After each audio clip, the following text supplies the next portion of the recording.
Alright, this is it. Tesla's lead is unassailable, and I'll give you my honest opinion on why I think so, but first, let's get plugged in. Hi and welcome to EV Source. My name is Harry and I'm your host for today's dose of EVs and technology. If you've been following my channel, you would know that I talk quite highly of Tesla most of the time. And while I try to be as unbiased as possible, I think my bias for Tesla does come through. But I'm not even trying to hide it. When Tesla is just better at many things compared to other automotive companies, why should I? Their leadership has shown time and time again how Tesla's approach to company structure has been one of the key things that set them apart from the rest. So why should I not be impressed and appreciate something that clearly works better than the old antique systems that the legacy automakers are still mostly running on? So with that out of the way, I have something I want to share with you before talking more about today's topic. This channel is quickly approaching 50,000 subscribers and I've been thinking of celebrating this with you in some way. So what I have decided is to premiere a special episode that I've been working on for some time now that started from a conversation I had with somebody who will not be in the video, but the things we discussed will be. Also, I will be releasing new merchandise around the same time to celebrate the milestone. I'm forever grateful to every single one of you for making this possible. So as a thank you to all of our viewers, not only will there be a special episode premiering after we hit 50,000 subscribers, I will be announcing an offer for you the viewers very soon, which will be available for a limited time only. What's the offer? Well, that, my friend, I will reveal after reaching 50,000 subscribers, so many things to look forward to, but now let's jump back into the topic of this video. But before we dive in, check out this offer by Webull to get 2 free stocks. You'll get 1 stock valued up to $250 when you open a new account and another free stock valued up to $1,600 when you invest at least $100. This is a limited time offer, so get them while you can. The link is in the description below. Look, one thing that's important to understand is that Tesla is still a fairly new company, yet they've come a long way from where they were just a few years ago. Just look at what they've done since they first got established. They've started multiple factories around the world, bringing production capacity to over 500,000 vehicles in a year. And while Wall Street expects Tesla to make about 750,000 vehicles in 2021, I think Tesla will cross 1 million easily. They've already designed 5 different models that are in production: the Model S, Model 3, Model X, Model Y, and the Roadster, with 3 more vehicles already confirmed. There's the Cybertruck that is still scheduled to start production within this year, the semi-truck, and the $25,000 compact car, which still hasn't received a name yet, although people are calling it the Model 2 or even Model A. Elon Musk, however, refrained from using these names and even asked people to stop giving it all these names, which is why I'm simply calling it the $25,000 car. But there's so much more to Tesla than what first meets the eye. And then some. Tesla's full potential, in my view, is yet to be seen, which is why I, like many others, am holding on to my Tesla shares firmly and even buying more whenever possible. Yes, it's a very volatile stock, but I'm not concerned about that because I'm in it for the long term. When Tesla stock goes down, others might panic, but I see it as a buying opportunity. But this is not a stock advice, this is just my personal opinion and way of looking at the Tesla stock. For professional advice on stocks, always seek a professional who is familiar with the stock market. So what is so special about Tesla that makes them so much better than most of its competition? Well, being a new company, Tesla is able to be very nimble and do things that most other companies either aren't able to do, or it would simply take a lot longer due to the sheer size of their companies. After all, turning a giant ship to take a new course would take time, while Tesla is more like a speedboat that continuously makes sharp turns. Though Tesla is able to work on things almost from scratch, the old legacy car companies went through a similar process. So let's give credit where credit is due. Most old companies have mastered the manufacturing process of internal combustion engine vehicles over the years, and we've seen some amazing improvements in safety, efficiency, and even manufacturing. Over the decades, manufacturing went through numerous changes before finally arriving at something that works, such as using large metal stamping machines to make chassis and body parts that are welded together. But not much has changed over the years. The process remains largely the same, except you see more robots. What Tesla did from the beginning wasn't that different, except they tried to automate most of the production processes by using a lot of robots. But that didn't really work as they thought, so they had to make more changes. This is why Elon Musk has said repeatedly that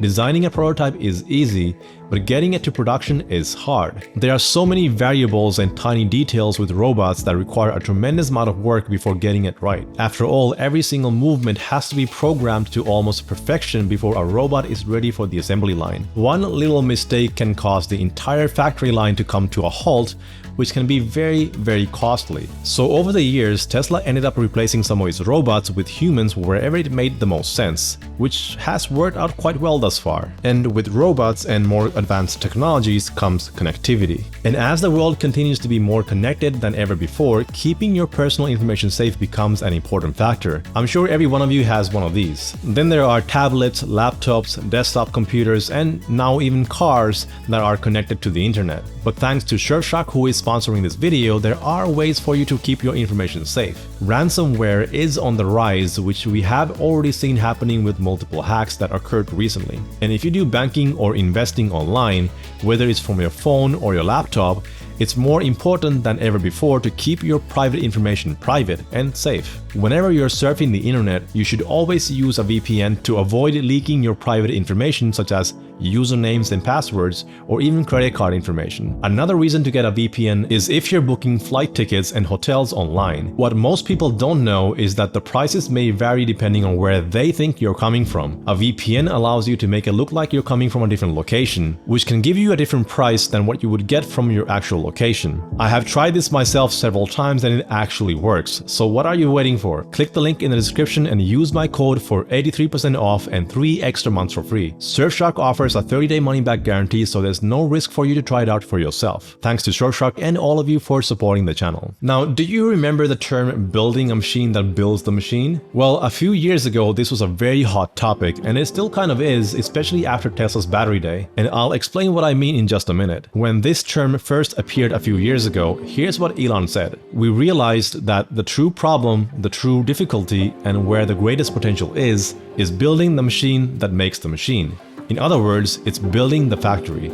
I'm really thinking of the factory like a product. Now, if you recall the Tesla Battery Day presentation, you would already know where I'm headed with this, but for those of you who don't, here's a quick summary. On Tesla Battery Day, they unveiled a pretty detailed plan for future factories and batteries. Factories are going to be smaller, much cheaper, and more efficient with better output. The new 4680 battery cells alone are a huge deal, but the way they will be manufactured is the key thing here, which will save Tesla a lot in terms of time and investment. But they will also be saving a lot of space, since the new dry battery electrode chemistry requires far less space than the old batteries. Overall, Tesla has a very detailed blueprint, if you will, for how the new factories will be built and operated. I'm expecting to see some of these changes in the Giga Berlin once the factory is up and running, and perhaps even another more improved iteration in Giga Texas. One of the biggest changes that have happened recently in terms of production is the Giga Press. Currently, Tesla uses it to make the single-piece rear chassis of the Model Y, and they will also be making the single-piece front chassis as well. One gigapress can make up to 300 factory robots obsolete, since fewer parts are required to weld the chassis together. This means that when there are 2 gigapress machines, one making the front chassis and the other making the rear chassis, this would make 600 robots obsolete. This is a major step forward in the way cars are made today, and I sometimes think people dismiss the importance of the gigapress entirely. This is the secret weapon that truly sets Tesla apart from the rest of the competition. Nobody else does this yet, and you might be wondering why. Well, this wouldn't work for Tesla either had they not developed a special aluminum alloy.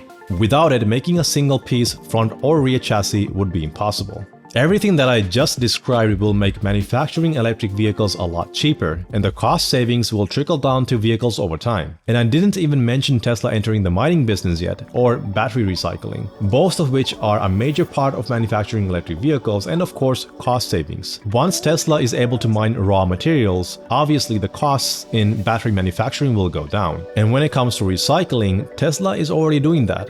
But there's a long way to go to perfect the entire process. After all, over 90% of the recycled materials are still usable for new batteries. Many companies are now starting to see the potential in battery recycling, and I also suspect this will be a major industry in the near future when battery-powered vehicles are the new norm. I'm quite certain we will see battery recycling taking new shape by then. Tesla has already partnered up with Redwood Materials, which is a company established by Tesla CTO JB Straubel. For years, they were operating under the radar, but they have recently recently been more public and vocal about their work. What other company do you know that makes other energy products alongside its vehicles? And then look at what Tesla is doing on the autonomy front to make self-driving cars a reality. Nobody comes even close to the amount of real-world data they have collected and continue to collect every day. The way Tesla is able to do multiple iterations of its design and engineering challenges in a short time speaks volumes of how effective their company structure is. These are just a few of the things that are quite obvious on the surface level